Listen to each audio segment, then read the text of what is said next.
মীনাক্ষী মুখার্জি একটা কথা বলেছে, যেরকম আমাকে ওরা পকেটে রাখতে পারে, পকেটে রাখতে পারে। 34 বছরে পকেটটা এত বড় হয়েছে যে উদয়ন গুহর মতন 5 ফুট 10 ইঞ্চি প্রায় 90 কেজি ওজনের একজন মানুষকে পকেটে রাখা যায়।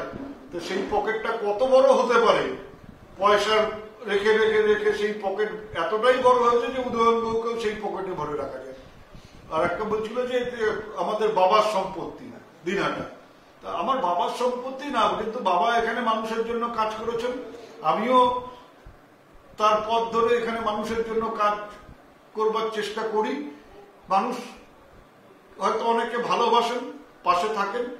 ওদের যদি ক্ষমতা থাকে, আমি মীনাক্ষী মুখার্জিকে বলছি যে আপনার তো এত ক্ষমতা, কোনো পুলিশ থাকবে না, কোনো মানুষ থাকবে না।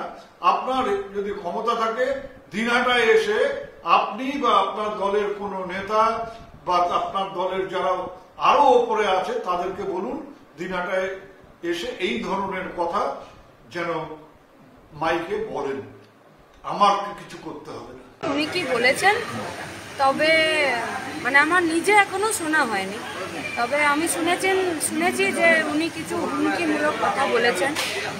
আমরা কাল ডিওয়াইএফআইয়ের 20তম জেলা সম্মেলনের প্রকাশ্য সমাবেশের মঞ্চ থেকে রাজনৈতিক কথা বলেছি।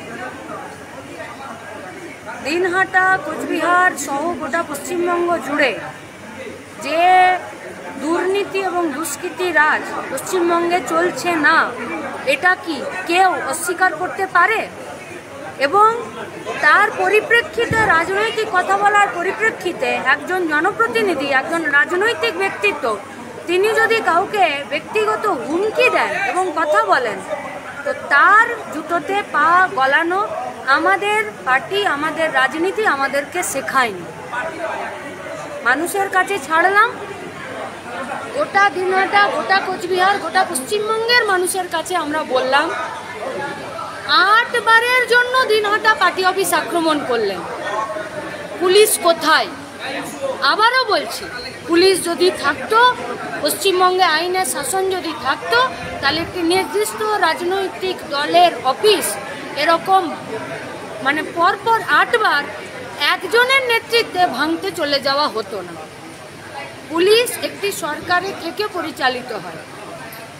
আজকের ঘটনা এবং ওনাদের কথা আমরা গতকাল সমাবেশ মঞ্চে যেটা বলেছিলাম সেটাকে প্রমাণ করে দিলেন এবং তার পক্ষে সাক্ষী সমেত দিনহাটার পার্টি অফিস রেখে দিয়েছেন। গোটা পশ্চিমবঙ্গের মানুষের কাছে পরিষ্কার, ডিওয়াইএফআই গতকাল 20তম জেলা সম্মেলনের প্রকাশ্য সমাবেশ থেকে সঠিক কথাই উচ্চারণ করেছে।